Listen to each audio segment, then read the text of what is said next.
मन माता पिता जन्म दाता की जय। प्रेम से बोलिए अपने अपने गुरु महाराज की जय। प्रेम से बोलिए अपने घर के बेड़ी काली बंदी जगदम्बा की जय। प्रेम से बोलिए नगर बस्ती सर समाज माता बहन बाबू भैया की जय। प्रेम से बोलिए संत बाबा कारो फिर या देवी सर्वभूतेषु शक्तिरूपी संस्थिता नमस्तस्ते नमस्तस्ते नमस्तस्ते।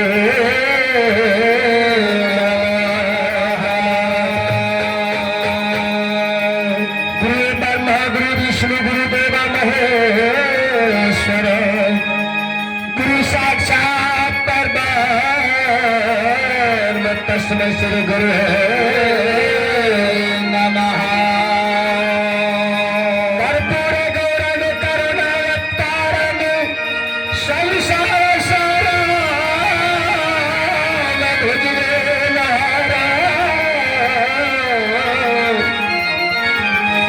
सदा वसन्तं हृदयारविन्दे भवं भवानी सहितं।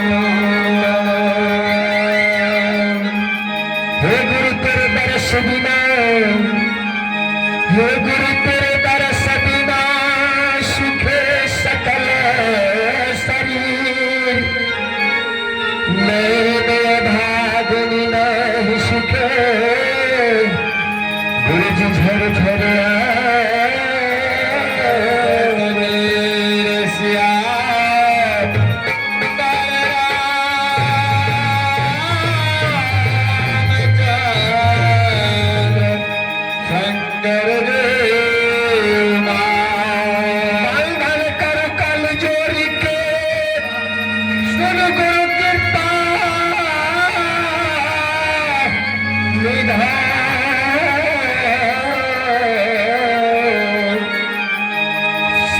को सुख दीजिए गुरु दया गुरु विधान श्याम राम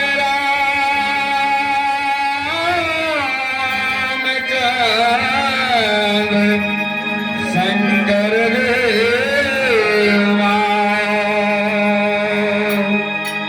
परमादरणीय संतजन गुरुजन भक्तजन भगत बाबा पचियार बाबा इस भारत भूमि गौरव गढ़ी बाबा वे वाली देवी तू शक्ति सी रूपा माता एवं बहनों की चरण रूपी गंगा में हमारे मंडली की और से कोटि कोटि नमन है बाबू जी। अभी अभी जो बाबा धर्मराज की प्रांगण में उपस्थित है गंगा की मंडली मुगल शहर श्री श्री 108 श्री रामदेव पचियार की ओर से आप लोगों की चरणों की सेवा करने के लिए उपस्थित हूँ। बाबू जी गंगा से चलकर इस पवित्र भूमि लक्ष्मणिया गांव आप पहुंचा हूँ। इसमें हम लोग कोई बड़ा कलाकार नहीं हो जो आप लोगों को अपना कला से भरपूर कर सकता हो, फिर भी गाकर नहीं तो गुनगुनाकर अवश्य सुनाऊंगा। जिसमें हम लोगों से त्रुटि होंगे बच्चा समझकर क्षमा करेंगे। संत सर्वमणि श्रोता भगवान हमारी मां बहन सब इस संसार में सबसे पहले मां के नाम उच्चारण के लिए मां के नाम दर्जाल गल के लिए कि संसार में अगर मां खुश रही है तो पूरा संसार खुश रहे छे। अगर मां दुखी है तो बुझिए पूरा संसार दुखी है। पहले गौरी तब शंकर, सीता तब राम, राधा तब कृष्ण, लक्ष्मी तब विष्णु। माँ जो है धरती से बड़ा, पिता आसमान से बड़ा, तो सबसे पहले आबो एगो माँ के बंधना झूमर सुन लियो। एक बाद बाबा धनराज की कथा के और अपने सब कला चलवे साथ में लीला दिखेगी।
नगर मेली में मैं चिंता मन बसे से माँ कहला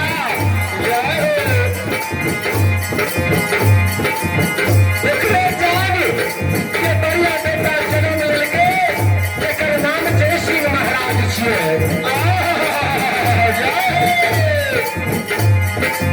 एकरे धनक से माँ तोहार ये मेरी मुक्त को हमार भेल गेल बा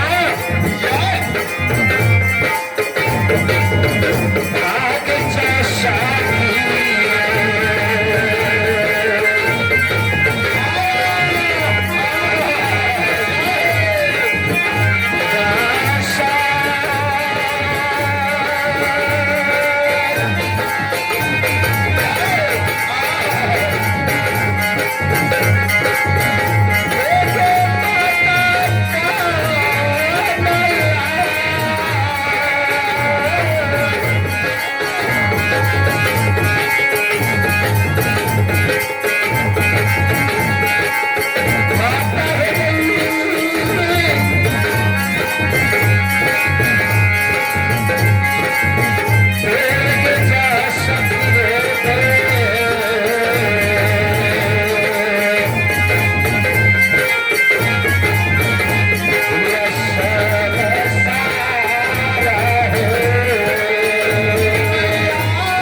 भगवान के दरबार में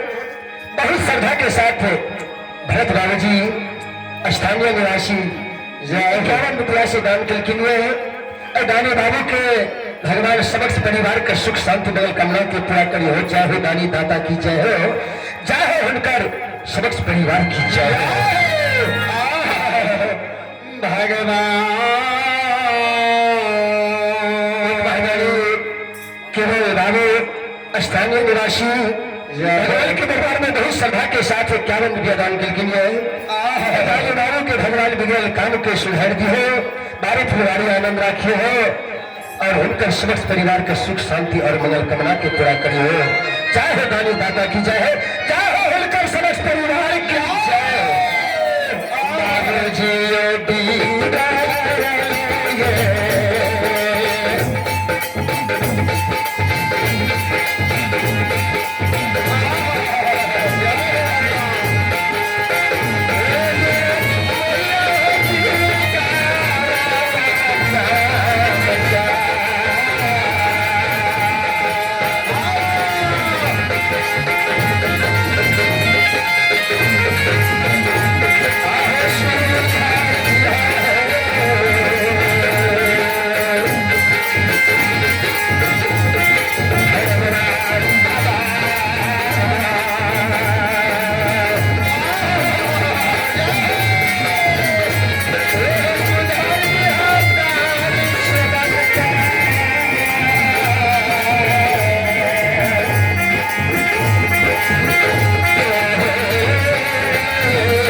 हे महाराज सर अब अपने सबके बाबा धनराज के लीला दिखावे के लिए जा रही छी बाबा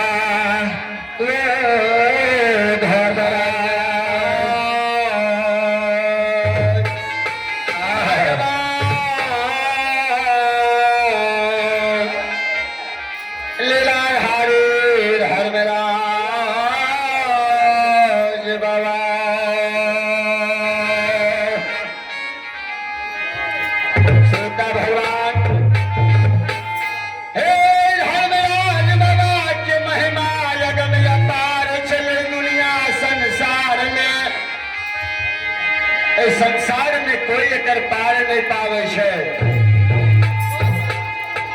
भगता बजिया देवता के नाम कितबो लेते आई जे मन में रहते कि धर्मराज गोसाई 24-24 घंटा पे एगो टांग पे खड़ा भै के पंडाल में धर्मराज बाबा के नाम ले छे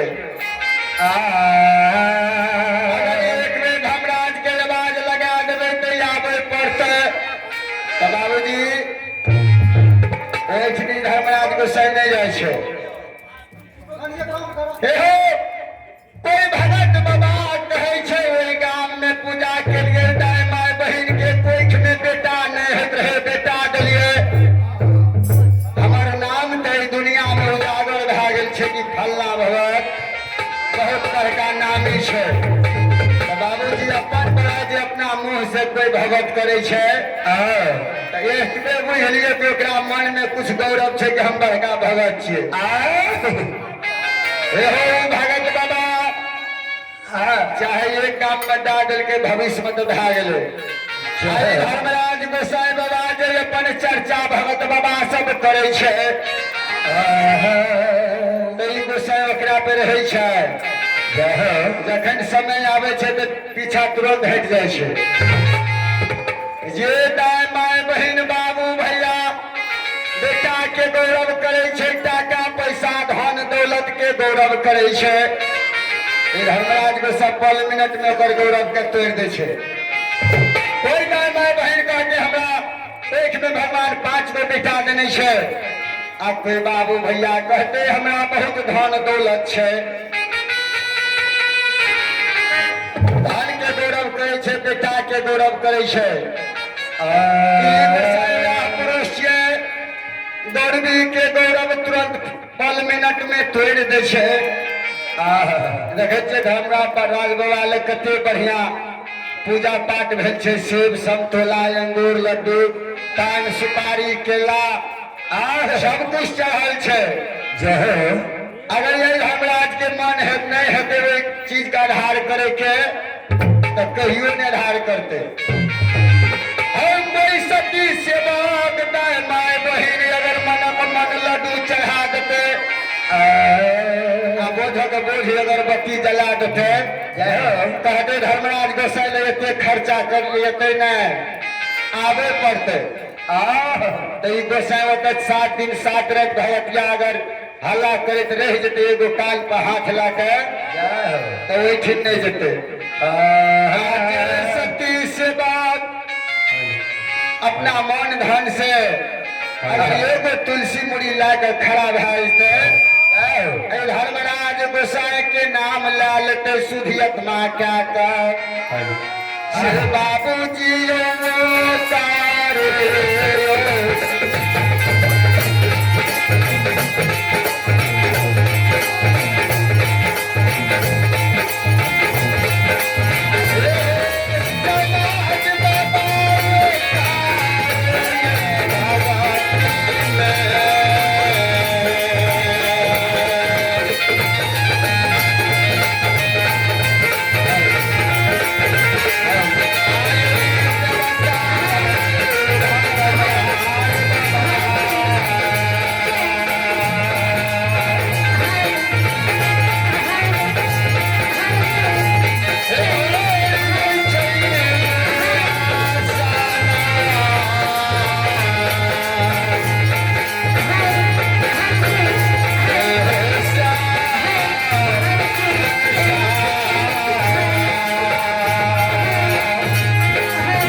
माय के दिल छोड़ लगे रहा कहिए के दिल सी के जवान रहे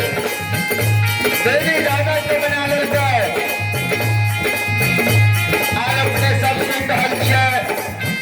धर्मराज बाबा के पहला पतिया के जो किसबाबू रहे तो के भगत अपने सबके जखन से शुरू भेले बाबा धर्मराज के भगत ज्योतिष बाबा के भगत से शुरू भेले अपने सबके ज्योतिषे बाबा के भगत सुना रहे आ लीला के रूप में देखा रहे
पहचान लिया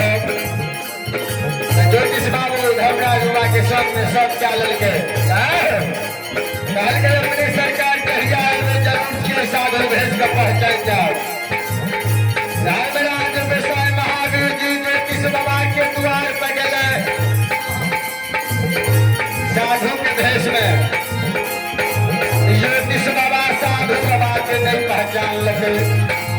भक्ति में नहीं चुकले साधु बाबा भोजन मांग लेके धर्मा गहवर में वो भी ज्योतिष बाबा के हाथ से दिल भर भोजन के चूक में चूक गए 12 बरस निकल के बन के लिख दिल के ज्योतिष बाबू के कंचन शरीर पे दुर्बल गाता हन माछी शरीर में लगा दिल के दुर्गान गढ़ा दल के सर समाज सबसे नाता करा दल के रात में गौना क्या सती नारी कलावल के से नाता करा दल के कैसे मैंने ज्योतिष बाबू अपना घर से के पिंजरा लाकर सीमान पड़े ज्योतिष बाबू के घर से याद लगे प्रेमी के कहे लगे पहले अगर कोई ढूंढे नहीं तो घूर के चल लेते वही समय में धर्मराज विषय सती नारी के सपना जगल के सती नारी कहती सीमान पड़े ज्योतिष बाबू सती नारी का लुटा दिल के ढाल खेजरी लावे जहना सती नारी ढाल खजरी लावे ले धर्म गहवर में जखन ढाल खजरी पे हाथ चल के धर्मराज में से धर्म पट लगा मिलकर जते काल के सब चले रहे उतने टाइम पूरा आधा गए ज्योतिष बाबू बन के दिल्ली के रास्ता पकड़ लेके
शासन में बसीले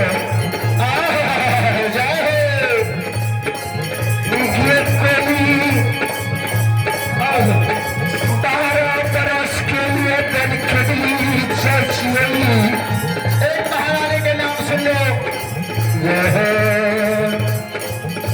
ये ज्योतिष बाबा के भगत हम सब गाय रहल छे।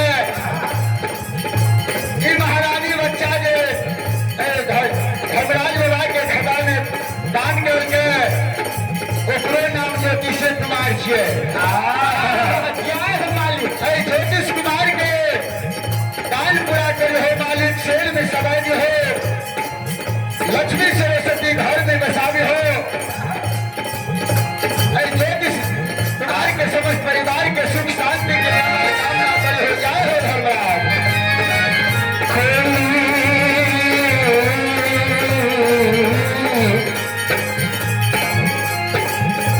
12 बरिस के लिए कम कितनी चाहिए कोई कितनी में मेरे जगह कितनी रात के भीड़ मेरी जगह किसी जंतु भोजन काल पे बहन के द्वार चल चल कोई बहन से भेंट मुलाकात काल पे आगे बढ़ी हुआ